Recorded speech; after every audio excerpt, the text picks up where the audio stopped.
Analog horror is one of those internet phenomenons that unfortunately over the years has kind of become oversaturated and, well, all the same. It started out pretty good, with series like the Mandela Catalog, but eventually it just became the same copy pasta. But we occasionally do get things in the genre that stand out. A good example for analog horror would be Vita Carnis. For those who don't know, the basic gist of it is that analog horror is basically a horror story told through VHS tape style videos. So, it's not really that hard to make. The only real thing that determines the quality is how good the story is and how well it's executed. Growing up, one of my childhood fascinations was always Godzilla. However, I started this channel well after I phased out of that. But I never thought that Godzilla and analog horror could mix together so well, and when I found out that there was an analog horror series about Godzilla, I thought it would be very different from what it actually ended up being. This series ended up being a lot more disturbing than I thought it would be, and had a very, very interesting story. Before I start this video, credit to Unknowingly for this amazing series. I'll link the playlist down below so that you guys can go watch it by yourself. This is not meant to be a reskin or a copy of all the videos, but this is kind of meant to explain the story and some of the theories I have, and also for people who don't like reading a ton of text and prefer a voice explanation of the story, which is what I'm gonna do for you all here. With that said, though, let's explain the story of the man in the suit. The series starts off by telling us a little bit about the man who played Godzilla in the original movie, the man in the suit, you could say. It tells us that he ended up loving the suit, and even would wear it home sometimes. He would also rarely speak, and when he did, he would say that his name was Goji, which was the nickname for the suit he was wearing. In the filming for the final section of Godzilla, the actor just stopped in the suit during the middle of filming. He would walk and then stop. He would walk and then stop. Then his breathing began to get all strange. The director thought it was just all one big joke, so he began poking at the suit to keep it going. After 2 minutes of this, the director finally told the set crew to begin taking off the suit and to check on the actor. However, what they found would not be what they expected. As they took off the suit, they realized that what they were taking off was his skin. The suit had become his skin.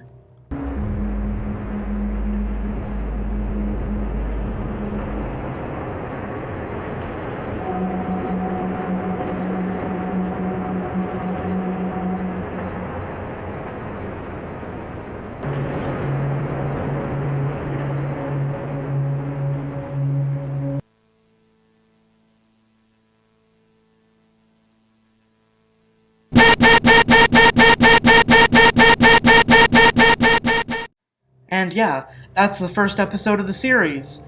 So, hope you can sleep tonight because we're going on to episode 2. The next episode starts with the American trailer for Godzilla Raids Again, the second ever Godzilla movie.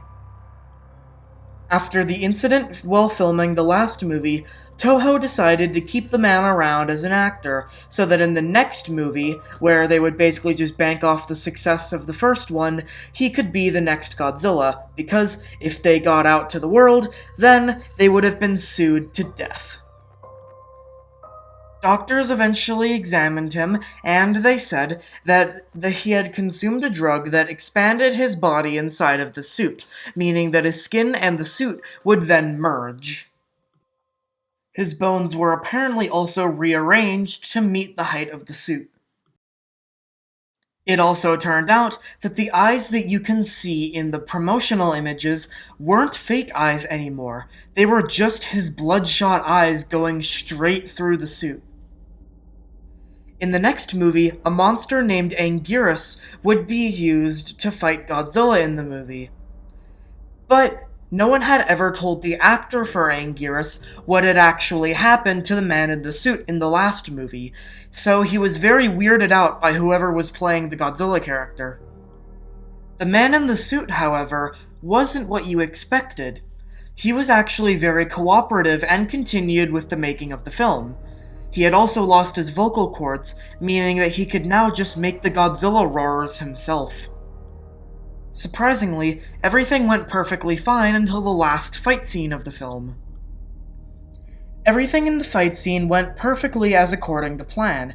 However, things took a turn for the worst in the end when the Godzilla suit actor bit into the Anguirus actor's head, but that wasn't part of the script. The Anguirus actor would call for help, but no one would come. Then he stopped moving. Eventually, the Anguirus actor got up, and somehow people were able to get to the suit and try to take it off, but it wouldn't budge.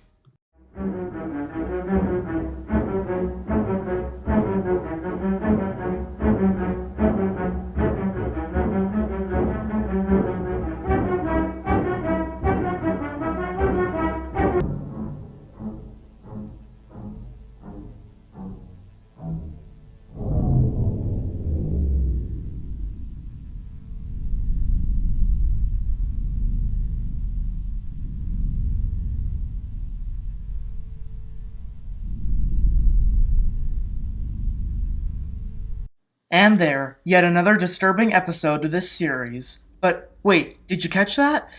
See, there's something that I don't think a lot of people caught when they first looked at this video. Just above the Anguirus actor on the last frame of the video is some Japanese text. So, thinking this was part of the story, because it was, I plugged it in to translate, and, yeah, it doesn't really tell us anything, but it does make this a lot more disturbing. You'd think with 2 incidents with this creature that Toho would stop using the man in the suit for their future films. However, we'll see later that this was not what they did. In the next film, we learned that apparently the Godzilla suit that they had was the only Godzilla suit that they had, despite the fact that they did make some pretty big changes to his suit for this next film, Godzilla vs. Kong. We then learn the person that's been making these videos is actually the cameraman for Godzilla vs. Kong, and so that's how he heard about the previous incidents. But he says that he's now a whistleblower who wants to tell the truth to the public. The actor in the Godzilla suit had a strong disliking to the actor in the Kong suit because his family was apparently killed during the atomic bombings of Japan, and he saw it as a great disgrace to be using this for entertainment. In the last scene of the movie, the original script was for Godzilla to destroy the big building, then for him to use his atomic ray against Kong. However, it did not go as planned.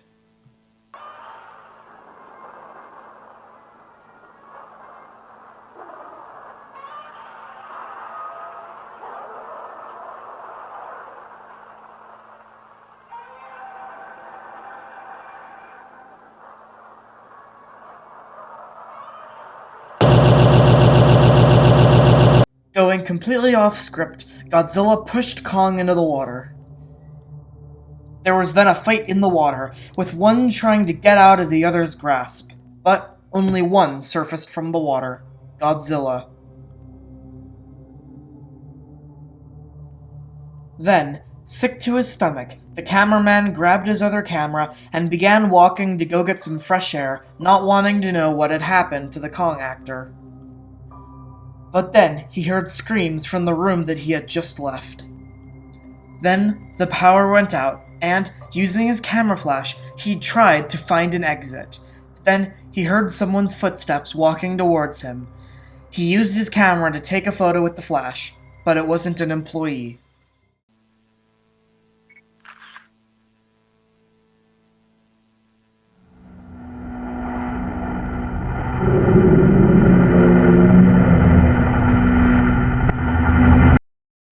So, let's take a break here just to discuss this.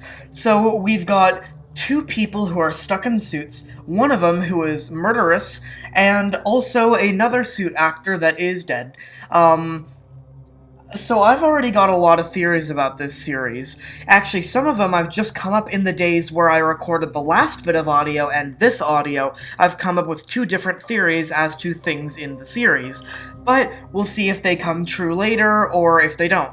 Actually, the next few bits of videos I haven't watched, so this is going to be pretty interesting. So anyways, let's move on to one of the more interesting videos of the series, Depiction of Growth. In the next video of the series, we see our cameraman talking about how he was intrigued by what he saw by the Godzilla suit guy, and although it's really dangerous, he needs answers. Which, yeah, that is a very brave thing of him to do. So then he turned to one of his friends who is smart with this stuff. I don't know what smart with this stuff means. I don't know if there's really Godzilla suit guy experts out there. But anyways, even though she was in the middle of teaching one of her classes, she got on the call because she was very curious. And, well, as expected, she did not see anything like it.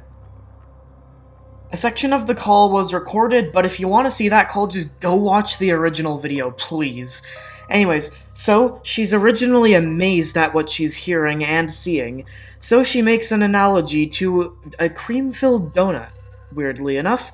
Basically, it's a donut without the cream. It's mostly just a flat donut, but with the filling, it's full to the brim. It's just like the suit. The suit was flat before, but with the filling, which was the man, it's now fully filled up. But there is a barrier preventing the cream and the donut from mixing. However, the man and the suit are one. She warns that this is the work of radiation, and that, without monitoring, this will eventually mutate into unprecedented levels, and he will basically become Godzilla. He then asked what could Godzilla look like when fully mutated, but she corrected him and said that there was no full mutation, and that it would keep on going and going. Then he got an artist to draw what the final stages would look like. Then he went to the artist and, well, the drawings are certainly creepy. It looks like this guy's fully, mutated into Godzilla. Almost like if it's a Godzilla-dinosaur mix, or like a Godzilla that just had a lot of radiation and mutated past normal levels. But I wonder how big this new Godzilla would be. This next video takes us back to the cameraman, where he says that a day after his encounter with the man in the suit, he found a tape labeled I don't speak Japanese. And it was apparently some years after the Anguirus suit incident. This video basically says that, thankfully, the people at Toho have now put the Godzilla suit man in a cell, and that he is to remain there until they can control him. But, as said in the previous video, they probably won't be able to control them. Anyways, it's basically them doing some audio tests on Godzilla. Which, yes, by the way, for the rest of this video I will be referring to the man in the suit as Godzilla, because it's just easier and also he's in a Godzilla suit. But yeah, they basically just treat him like he's a rabbit animal, which at this point he kind of is. Then, well, the video ends with a very, very eerie shot of Godzilla slowly creeping up at the camera. In the next episode, the guy says that he's basically been fired from Toho, but that he has befriended someone who works there to basically be a spy, and he got some mail from him, with 2 tapes. The tapes say that they are finally trying to get the Godzilla suit guy out of his suit, and that they're unsure if it's gonna work or not, but that they're going to try. Then it shows Godzilla hiding out in his little cage as a worker comes up to him.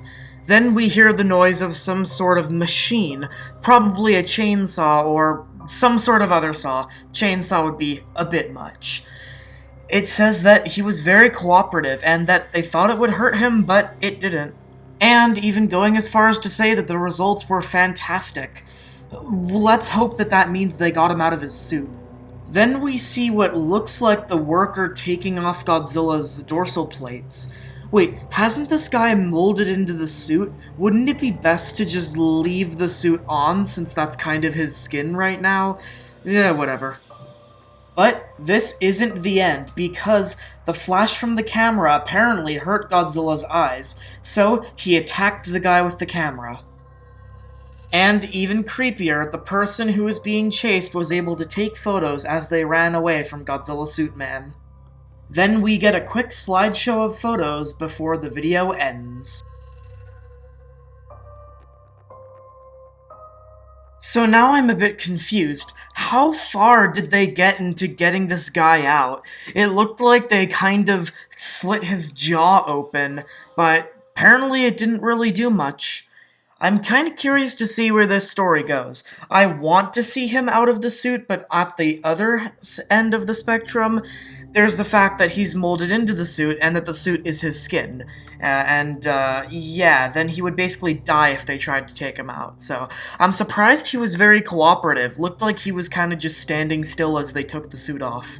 In the next video, the guy says that he's basically just trying to ignore the situation and leave Japan, but that he'd probably be arrested. He went too far deep into this, and now he's paying the price. Somehow, in the making of the movie, the man in the suit escaped.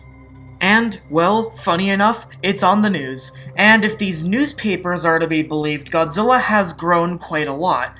Meaning that, like I said before, he basically has become Godzilla. Funny enough, though, they don't describe him as Godzilla. They describe him as a lanky and tall Godzilla, meaning people can tell that this is not the real Godzilla. Then someone was driving home, taking photos of the road, thinking it would be an inspiration to their next photo piece. But, oh how wrong they would be, as one of their photos caught this. Yeah, he's very lucky he didn't crash, but thankfully Godzilla's on the other side of the road. Also, why does he look like he's driving on the right side? Doesn't Japan drive on the left side? Anyways, then a boy saw a silhouette of what he thought was Godzilla. Then, in an act of bravery that I will never understand, he storms outside to take a photo of it. If I saw Godzilla, honestly, I would just run the exact opposite way. These were the photos he took, which, yeah, this second one definitely confirms that Godzilla is not as tall as I thought he was. That newspaper probably took that image from some sort of movie promotion or a poster. The kid said that he watched Godzilla a lot with his dad, and that's how he knew that it wasn't Godzilla. His skin was all lanky and pale, and it was kind of real but not real at the same time. He says it was probably a man in a suit, and his face kept changing, probably due to lack of sleep. But there is one of his faces that he remembered how to draw. Yeah, like said in the beginning, please don't watch this at night. Good luck sleeping. Toho then initiated a cover-up, saying it was all part of their new movie, and somehow stopping any more newspapers from being printed on the event. But this leaves our cameraman with many unanswered questions. What was he doing outside? How did he escape? And were they able to catch him? Well, all that we'll have to wait and find out in our next video. Alright, so this is the last video he's made in the series, but there's definitely more that'll come out soon. Unknowingly has teased that he's even going to be working on other analog horror series once Man in the Suit ends, and I'm very curious to see how it ends, but guess we'll have to wait for now. In the next video, we learned that the spy that the guy befriended was able to tell him why the Man in the Suit escaped. Apparently, it mostly happened because of the conditions that the studio put the Man in the Suit through. His suit had chemicals put on it that made him look a bit more shiny. He also had to wear some glossy type of contacts so that they could hide his bloodshot eyes. Toho basically treated him like an animal. For this movie, instead of fighting someone in a suit, instead, it's a puppet, just so that they wouldn't have another incident. But they had a problem. Someone needed to be in one of the Mothra larvae suit. One female actor was convinced that it was fine because they had added a lot of security. At her first day on set, she invited her parents to see what was going on. They didn't really care what role her daughter had, they just wanted to see her perform. In one of the scenes, the Man in the Suit snapped. He went after the Mothra suit and bit onto it, then he realized it was a puppet and charged at the larvae suit. Godzilla bit onto it, and she had plenty of headroom in the suit to duck down, but he tried to charge deeper and deeper into the suit. The actor's parents then tried to intervene.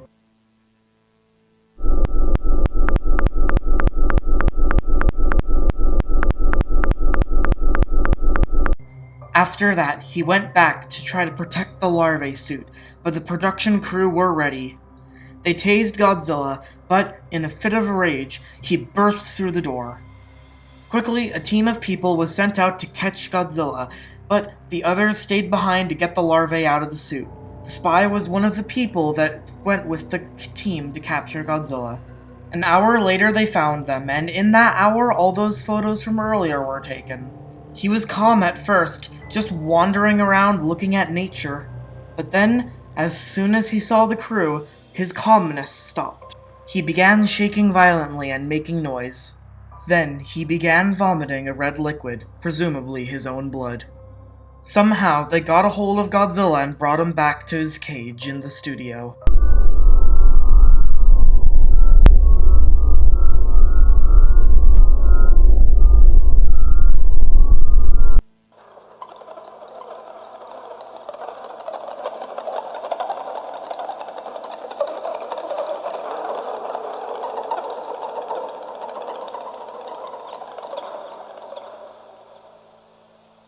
And that, my friends, is The Man in the Suit, created by Unknowingly. An amazing series, which has definitely impressed me and is the first analog horror series that I truly can say creeped me out. The series definitely does make the original Godzilla films a bit funnier, especially if you're watching them from the context that it's a guy in a suit who can't get out fighting another guy in a suit who has no idea that he's basically a giant Godzilla creature. I'm interested to see where the series goes from here. It's definitely very interesting, and I thought that this would be actually in the universe of Godzilla, but it's not. It's in our universe, technically, which makes it really interesting. I have a few theories. Let's start off with the least interesting one to the most interesting one. For one, I think that this is going to be some sort of thing where it's basically the backstory of Godzilla, how he became the real Godzilla, which would be pretty interesting. Also, I think I know how Godzilla is able to turn other monsters into a monster themselves. Basically, so Godzilla bit down on Anguirus, then he molded into the suit. Then, Godzilla bit onto Mothra later, which, if I'm gonna be honest, I have no idea what the heck happened to Mothra, and I don't know what that thing is, but he did bite onto Mothra. So I think it's some sort of venom that's causing the other monsters to have this. Also, I lied, that wasn't the end of the series. There's another video that basically explains the backstory of the man in the suit, saying that he was away when the atomic bombs hit and that ended up killing his family. My theory is that maybe whatever's causing him to mold into the suit is a direct result of radiation from the atomic bombings. Then he's using that to spread it to others via his venom. It was already theorized before this episode came out that the guy had some relation to the atomic bombings. But it's nice to get some little confirmation from the Big G himself. It also explains why he was so aggressive to the King Kong actor for portraying an American monster. And that basically concludes my thoughts on the series. Before I go, I would like to say that there's a lot of things I did not include in this video, and if you want to see those things, then go watch the original series. Don't just watch this video and then think that you've got all of it down. I will not be making a part 2 or anything else explaining the rest of the series, so if you want to keep up with what happens next and you want a conclusion to the story, then subscribe to Unknowingly and check out the rest of the videos when they come out. I'm curious to see where the series goes and where it ends. But that's all for today. Remember, subscribe to Unknowingly, subscribe to this channel, and I will see you guys next year.